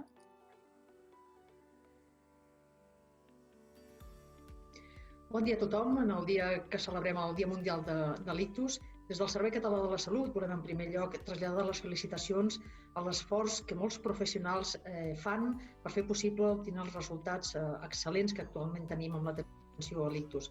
És un exemple clar d'integració d'una cadena complexa que funciona. Passa per la ciutadania, que va integrant gràcies als esforços de tots aquests signes d'alarma que són claus per l'activació precoç, passa pels professionals d'atenció primària, urgències i el SEM, en la seva tasca també de detecció, primera intervenció i la correcta derivació, i per descomptat per la qualitat dels nostres professionals, neuròlegs, neurointervencionistes i neurocirurgians. No només això, sinó que cal pertanglar el cicle de la continuïtat assistencial, doncs atendre aquesta fase subaguda amb la rehabilitació i el seguiment i control dels factors de risc.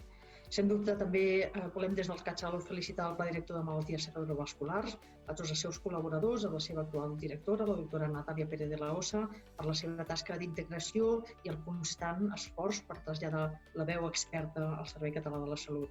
Vull posar també en valor els esforços que fem des del Servei Català de la Salut en aconseguir que els professionals disposin de les eines per garantir aquesta qualitat, la incorporació de noves tècniques com la trombectomia mecànica, l'autorització de nous centres i aquestes instruccions que regulen els fluxos absolutament imprescindibles. És un tema complex, però que pretén garantir al final l'equitat en l'accés als diferents procediments i sobretot l'equitat en els resultats, fet que és complex en una patologia com la que parlem molt temps depenent, en una geografia des del punt de vista sanitari força diversa i dispersa.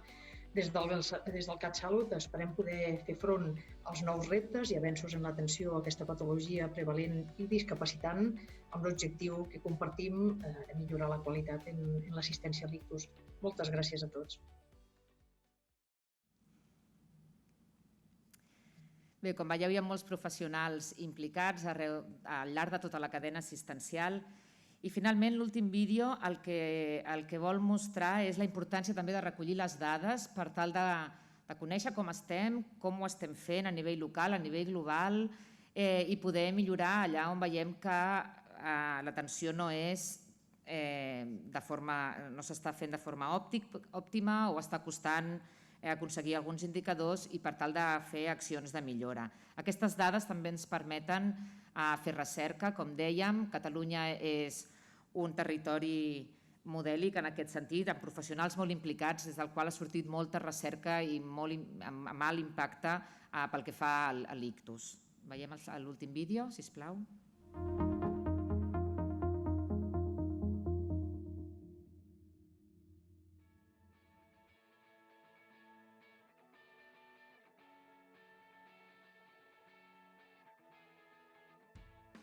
Els registres de pacients ens permeten disposar de dades sobre una determinada malaltia, entendre-la millor i conèixer com es fa l'atenció sanitària arreu del territori.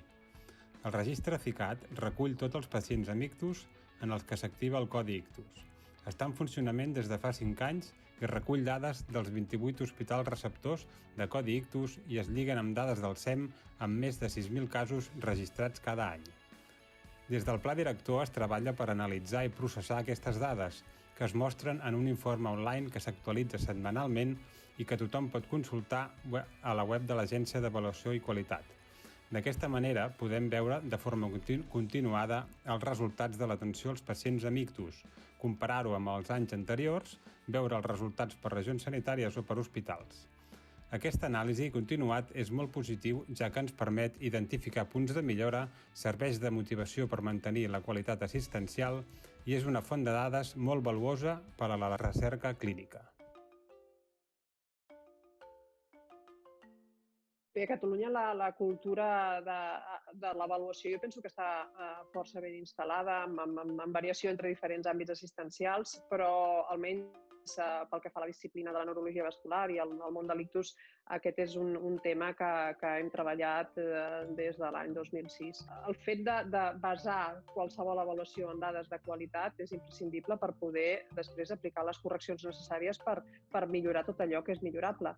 I en aquest sentit, doncs, en base a les dades i aquestes dades de qualitat que des de l'any 2011 es recullen de manera prospectiva, hem pogut anar monitorant com anaven canviant els temps de resposta dels hospitals, específicament paràmetres de qualitat com el temps porta-agulla o el temps d'IDO, que és el door-in, door-out, etc. I a partir d'aquestes mesures és que ens ha permès, d'aplicar determinades correctius en centres i en àrees o territoris concrets. De manera important, aquest registre i tot aquest conjunt de bases de dades que nosaltres treballem integren informació d'una banda del sistema d'emergències mèdiques que fa l'assistència prehospitalària, la informació del registre TICAT, que és el registre de teleictus, i la informació del registre de codis ictus. En conjunt, al final, amb la integració d'aquestes diferents subbases de dades, som capaços de pintar com s'està i quina és la qualitat d'aquest procés assistencial del pacient que entra en circuit de codi ictus. És important, i aquest és un tema que està pendent i que tenim una mica avançat fins a mig camí. El proper repte diria que és l'automatització de tots aquests registres, que actualment encara són dependents de que se'ls alimenti de manera manual i que esperem que en els propers mesos puguem començar a veure un cert grau d'automatització.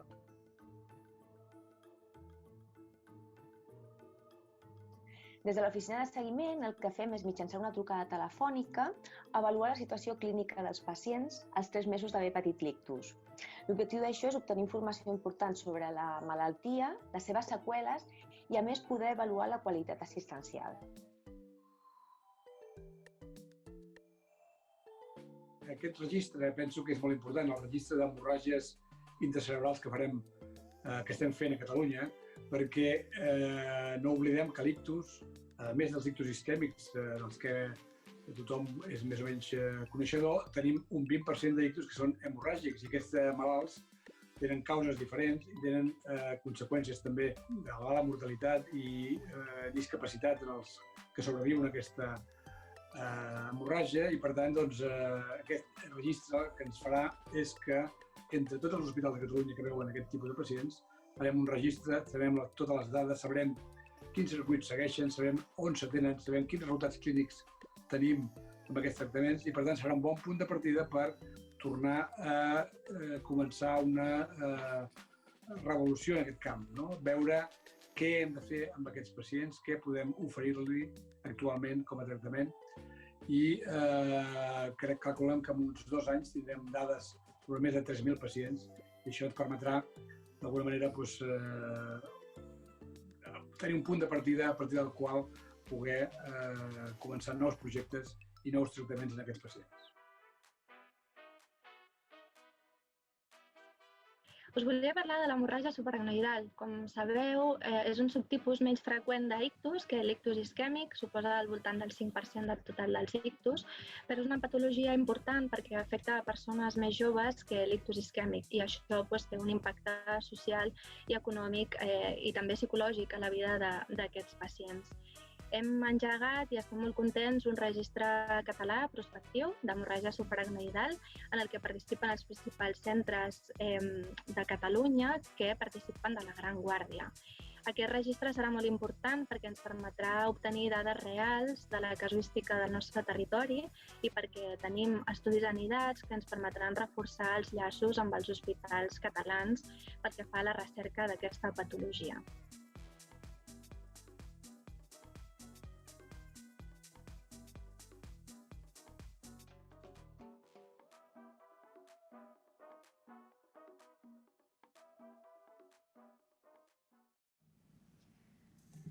Bé, doncs gràcies a tots els que han participat en el vídeo i també als que no han participat. Hi ha moltíssims professionals que cada dia treballen per fer front a l'ictus, per intentar ajudar a les persones que pateixen aquesta malaltia i a les seves famílies a tots els nivells assistencials. Per cert, també felicitar avui els tècnics sanitaris, perquè avui també és el Dia Mundial del Tècnic d'Emergències Sanitàries, que fan un gran paper també en l'atenció a l'ictus. I com veieu, doncs, s'està fent molta feina. Crec que a Catalunya tenim un model assistencial que és excel·lent, però que sobretot el més important és que sempre volem millorar. I en aquest sentit, a Catalunya ens volem alinear amb l'European Stroke Action Plan. que és un pla europeu que dicta o determina uns objectius per als propers 10 anys que abarquen tota l'atenció a l'ictus, des de la prevenció, l'atenció en fase aguda, unitats d'ictus, tractament de prevenció secundària, rehabilitació, la vida després de l'ictus, i dicta uns objectius a cada un d'aquests punts. Nosaltres a Catalunya volem seguir aquest pla i per això hem creat un comitè local amb professionals i representants d'associacions i pacients per tal d'implementar i adaptar aquest pla al nostre territori i continuar millorant. Gràcies. Natàlia, moltes gràcies. Només remarcar l'última diapositiva, que aquest comitè que està aquí en pantalla s'ha reconegut com a tal a nivell europeu i, per tant, Catalunya com a país està en un grup de treball, el Sector Oest, en el qual hi ha Espanya, Catalunya, Alemanya, Bèlgica, Luxemburg, amb el qual treballarem en un entorn i ja, la setmana que ve hi ha reunió de cara a orientar l'actuació a Catalunya dels propers 10 anys. Bé, anem a canviar ja la taula segona, la taula de pacients i familiars. En principi, l'Eli Ortínez i el Francesc Iglesias estan en connexió directa. Podem connectar ja amb ells. Del local de la Fundació han d'estar. Francesc, bona tarda. Hola, què tal? Bon dia, bona tarda o el que sigui. Ens sents bé? Ens veus bé? Sí, us veiem bé. Moltes gràcies. Bon dia mundial de l'Ictus 2020. Seguidament escoltarem la veu de les associacions de pacients. Serà breument i pregravades les entrevistes amb les 4 associacions. M'acompanya la senyora Elisabet Martínez, secretària del Patronat de la Fundació Ictus i presidenta del Consell de Pacients que es relaciona amb dites associacions.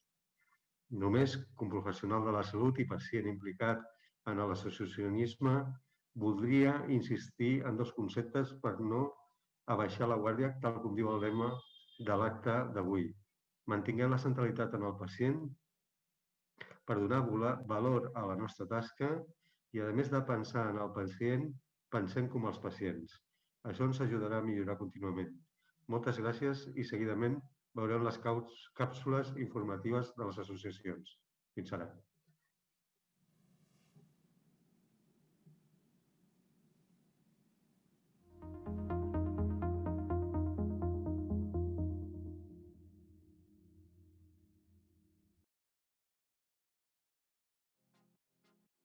Con motivo del Día Internacional del Ictus, la Asociación AMIG de Lérida también quiere sumarse a este acto.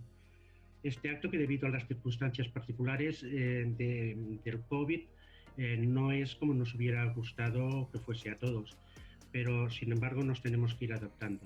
Nos tenemos que ir adaptando de la misma manera que la asociación pues, ha tenido que hacerlo.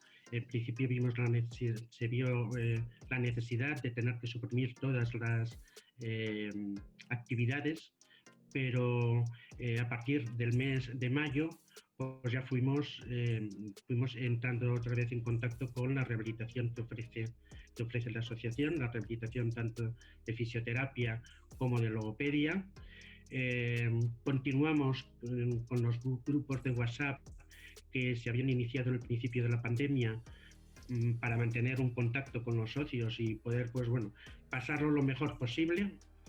Y bueno, en la actualidad lo que estamos intentando hacer es, tuvimos una reunión con el servicio de neurología del hospital de referencia, en el cual nos llegaban bastantes quejas de los socios, pero no se estaba llevando bien, o había muchas incidencias con la rehabilitación pública que estaba dando el hospital, en cuanto a que había incidencias a este nivel, y nosotros hablamos con ellos con el objeto de que se intentase resolver lo antes posible.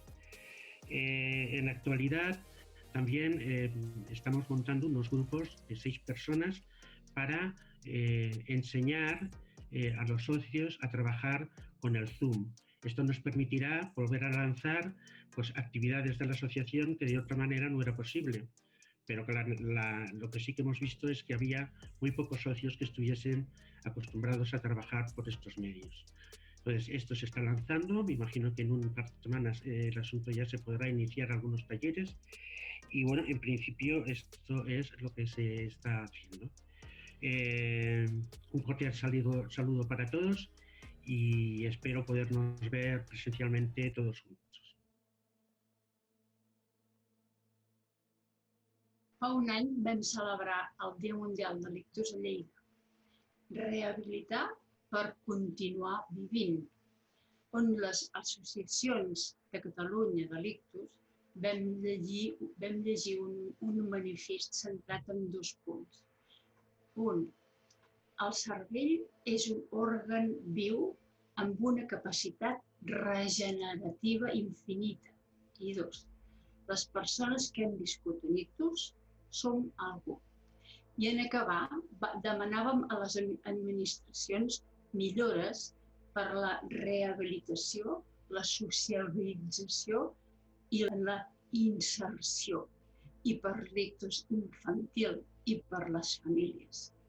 Ara ens podríem preguntar, s'ha mogut alguna cosa?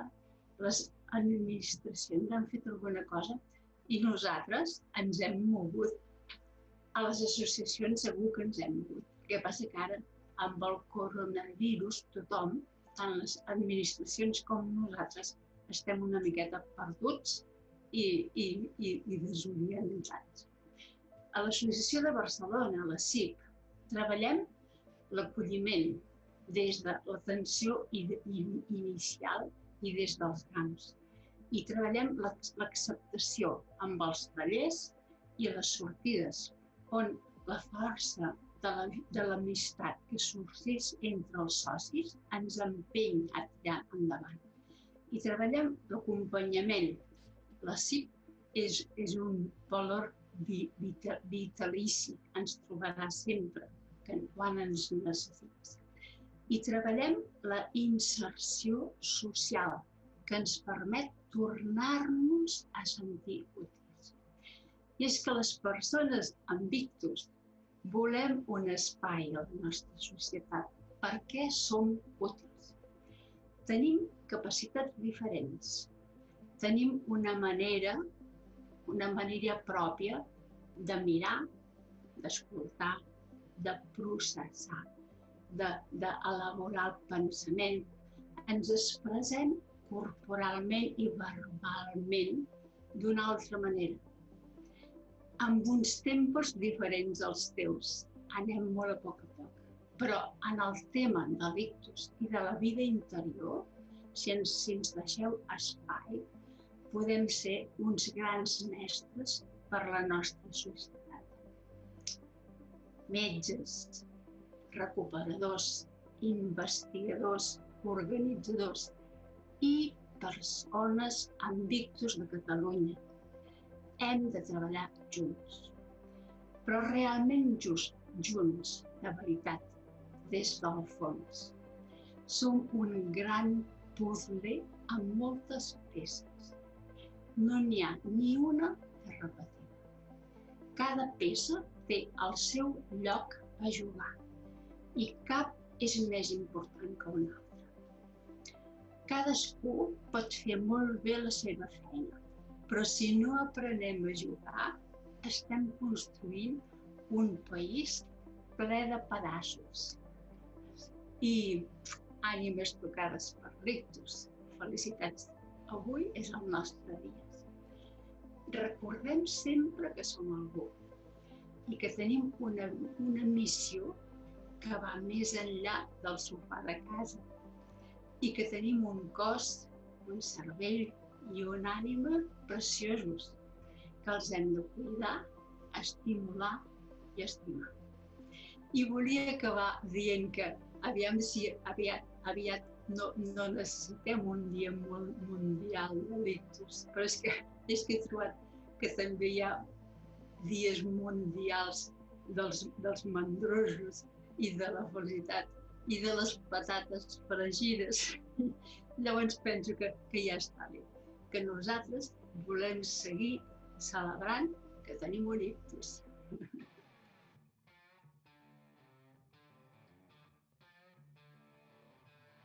Des del Centre Cívic del Barri Vell de Girona us informem que la nostra associació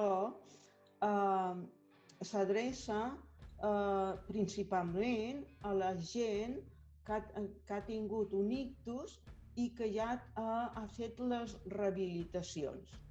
Llavors arriba a casa i es troba que hi ha que és difícil de sortir-ne. Per tant, nosaltres fem activitats i comprenem que aquestes activitats, encara que en fem moltes a Girona, se tenen que fer cada vegada més al territori. Per exemple, com la teràpia aquàtica, que es pot fer a diferents pobles perquè tenen piscina municipal. Llavors, des de la piscina, nosaltres posem un professional i ensenya com la gent es pot banyar-se. Quan s'acaben les nostres sessions, vol dir que aquella persona sap com ho té que fer. Per tant, pot continuar per si sol, poder anar a la piscina, fer amics i sortir de casa, que l'important és no quedar-se amb ella. Nosaltres podem fer activitats cognitives, però també fem activitats d'oci, com pot ser el taller d'origami, que és de papiroflèxia. També fem tallers per grups d'ajuda mútua, tant de pacients com familiars. Actualment estem preparant també poder fer cursos online.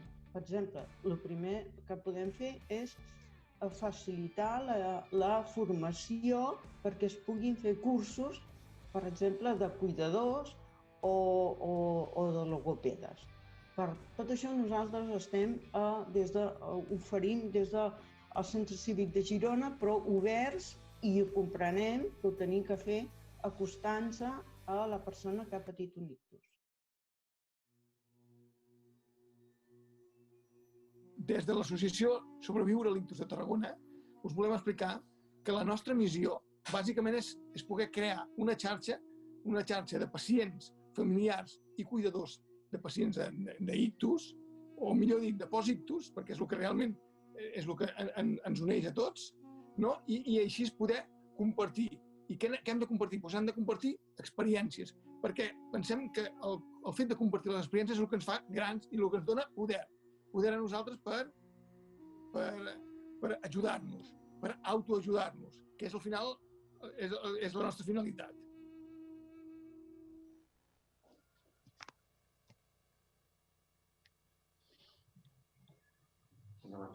Hola, bona tarda. Pels que no em coneixeu, soc Elisabet Ortínez, que en aquests moments estic actuant com la presidenta del Consell Consultiu de les associacions de Catalunya adscrites a la Fundació. En resumint, jo i volent posar totes les intervencions de les associacions, sempre dic el mateix, hi ha un verb que es repeteix. És compartir. És compartir perquè jo sempre vaig dir el mateix quan jo vaig tenir els ictus, donat que jo també soc persona afectada d'ictus, vaig aprendre a incorporar 3 verbs meus que m'han servit molt al llarg d'aquests anys. Un és acceptar el cop que t'acaben de donar. I un altre és adaptar-te, perquè és adaptar-te a la nova situació. Jo era advocada, vaig tenir que adaptar-me a deixar, ja ho he acceptat, deixar l'advocacia, que era la meva professió vocacional, i adaptar-me creant la fundació que vaig fer i treballant per la fundació. I el tercer, i que m'ha ajudat molt, i que continua ajudant-me, perquè d'aquest sí que encara estic fent ús, i fem ús tots pràcticament els pacients d'ictus, és compartir. Compartir no vol dir únicament amb els propis pacients d'ictus. Compartir vol dir compartir amb tothom. Amb tothom vol dir tot el cos, per exemple, sanitari. Compartir amb els metges. Compartir les iniciatives dels metges, els projectes, els programes, i que els metges es comparteixin també amb els pacients. Tots tenim que actuar conjuntament. Compartim, i això sí que ho hem fet, sempre amb la infermeria. Aquest compartir amb la infermeria ha estat una de les principals virtuts i ajuts que han tingut els pacients en la fase aguda a l'hospital. Compartir també amb les fisioterapeutes, etc. En realitat és com amb tot el cos sanitari, però sobretot, s'ha de compartir de veritat amb el cos mèdic. El cos mèdic s'autodefineix com els professionals. Professionals ho som tots. Jo em considero professional de l'advocacia quan ho he fet. Els economistes són professionals, però és que inclús els fusters i els manobres també són professionals. No és una qualitat que només es té que atribuir als metges. I per tant, a tot això de bé, perquè si compartim i treballem conjuntament, l'ictus acabarà sent una malaltia més visible, més combativa, si actuem tots junts. El lema de SAFE, l'Organització Europea d'Ictus, de Stroke Alliance for Europe, és Together Stronger. Que vol dir junts sem més forts. Per tant, perquè si no, l'ictus no serà mai visible i sempre anirà coix. Moltes gràcies i bona diada. Elisabet, gràcies. Em quedo amb dos paraules, compartir i junts serem més forts, lema de la Fundació i de SAFE. Bé, anem per la cloenda de l'acte. En aquest punt hi haurà una connexió europea, no dues. La Hanne Christiansen, que és la xarxa de grup de Stroke Action Plan per Europa, ha estat intervinguda de Cadarates fa pocs dies, no podrà estar aquí amb nosaltres. Anem a connectar amb la Francesca Romana Peccella, co-chair de l'Stroke Action Plan, i després la consellera de Catalunya, Alba Vergés. Vam voler connectar amb la Francesca Romana Peccella. Endavant.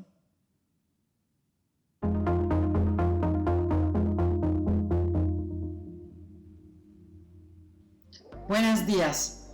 Quiero expresar mi agradecimiento a los organizadores y promotores de este evento, tanto por mi parte como de todo el Comité de Implementación del Plan de Acción El Ictus en Europa. Un mapeo reciente de la atención sobre el ictus en Europa ha documentado grandes desigualdades. El Plan de Acción para el Ictus en Europa establece objetivos hasta el 2030 para la implementación de acciones preventivas y servicios de ictus basados en la evidencia. La atención organizada de accidentes cerebrovasculares y acceso a terapias de reperfusión reduce la mortalidad y la discapacidad a largo plazo. La prevención y el cuidado de los accidentes cerebrovasculares son sostenibles y eficientes. El COVID-19 desafía y desvía la atención organizada del accidente cerebrovascular y por eso se necesita un nuevo enfoque del programa debido a la necesidad de distanciamiento social y viajes reducido. El Plan de Acción contra el Ictus en Europa tiene como objetivo reducir la carga del ictus, mejorar la prevención, mejorar el tratamiento basado en la evidencia y brindar apoyo a las víctimas de ictus y sus familias. El éxito del plan de acción está basado en la participación en cada país de todos los protagonistas, los gobiernos, las sociedades científicas y las organizaciones de apoyo al ictus. The Stroke Action Plan for Europe tiene como objetivos cubrir toda la cadena asistencial e incluir a todos los países europeos, confirmando su apoyo y participación activa. El Steering Committee for the Implementation of the Stroke Action Plan for Europe 2018-2030 Recommendations in Cataluña es la primera iniciativa de este tipo en toda Europa. Contáis con nuestro soporte y sin duda seréis los pioneros de la lucha contra el ictus en el continente europeo, involucrando a pacientes, profesionales y al Plan Director de Ictus de Cataluña. Os estamos muy agradecidos. Esperamos que vuestro entusiasmo, compromiso y abnegación sean un ejemplo para los demás y que nunca falleréis. a pesar de que la pandemia de COVID-19 hace que todo sea aún más difícil. Grazie mille, buon lavoro. Francesca, gràcies. I ara, per tancar l'acte, la consellera Alba Vergés ens farà unes paraules. Quan puguem connectar-hi, sisplau.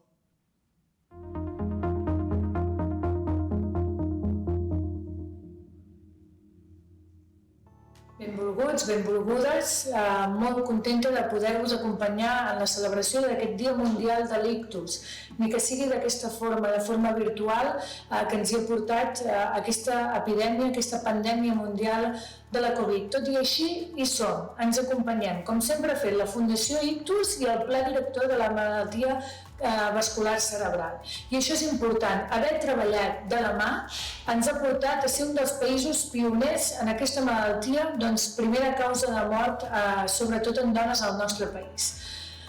Dit això, és important, tenim els professionals molt formats en aquest àmbit. També una recerca pionera al nostre país per poder donar, sobretot, i no oblidar, el millor servei i la millor ajuda a la nostra ciutadania. Són més de 6.000 codis ictus que activem cada any amb aquesta coordinació de 28 hospitals i del SEM que treballen de la mà, no només per activar-nos, sinó també per accedir al tractament en les primeres hores. I no oblidem l'altra part principal, important, que és la recuperació. La recuperació després, que tant hem avançat i que tant, a partir d'ara, a causa de la Covid, també hem de continuar impulsant aquestes teleconsultes, aquesta possibilitat de la rehabilitació a domicili i també totes les eines tecnològiques necessàries per a aquesta millor recuperació. Per tant, activació, anar ràpids amb aquests 6.000 codis ictus, pioner, jo diria, a nivell mundial, que ho hem sabut fer i ho hem sabut liderar, però també l'accés al tractament i la recuperació. Això és importantíssim i això també forma part de la nostra agenda 2030, de què esperem poder fer i enfortir en aquest futur que ens ve, que malgrat moltes incerteses que podem tenir, tenim una certesa molt gran, que hi volem ser, que volem continuar sent pioners, que volem treballar de la mà i que, a més, volem cada dia millorar per la nostra ciutadania. Al final, per això estem aquí, molt agraïda de tota la feina que s'ha fet durant tots aquests anys i us animo, malgrat les circumstàncies, a ser-hi més que mai, al costat de la gent. Consellera, gràcies per la vostra intervenció. Anem a tancar l'acte, els que encara esteu seguint-nos, dir-vos que moltes gràcies, perdó pels problemes tècnics, em sap greu, però la part primera no s'ha pogut seguir. Recordeu que podeu seguir cap de setmana al canal YouTube de la Fundació, veureu l'acte complet quan vulgueu a partir de demà. Bé, adéu-siau i moltes gràcies.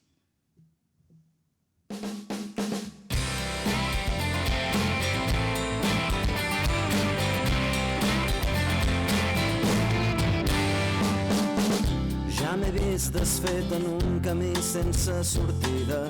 Ja he plorat al teu costat sense saber què dir-te. Ja he estat rere d'aquests murs on no hi ha res possible. I ara cal mirar endavant i demostrar-me que sóc capaç de tot allò que vulguis proposar-me. Sóc capaç de viure amb mi i de tornar a estimar-me. Dins meu hi ha un heroi que no té capa, que és més gran que el món, que és la veu de l'esperança.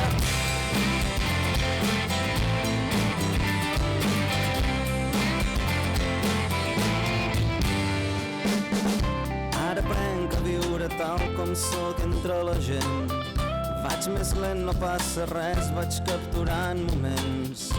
Ara el cor em diu que hi ha una vida que m'espera, que surti a fora i comenci a demostrar-me que sóc capaç de ser la mà que t'ajudi a aixecar-te. Sóc la força que t'empeny sempre a superar-te. Dins meu hi ha un heroi que no té capa, que és més gran que el món, que és la veu de l'esperança.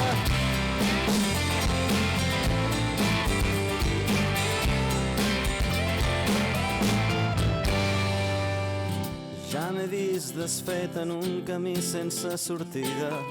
Ja he plorat al teu costat sense saber què dir-te. Ara el cor em diu que hi ha una vida que m'espera, que surti a fora i comenci a demostrar-me que sóc capaç de tot allò que vulguis proposar-me. Sóc capaç de ser la mà que t'ajudi a aixecar-te dins meu i el heroi que no té capa, que és més gran que el món, que és la veu de l'esperança. Sóc la força que t'empensa per superar-te. Sóc capaç de viure amb mi i de tornar a estimar-me.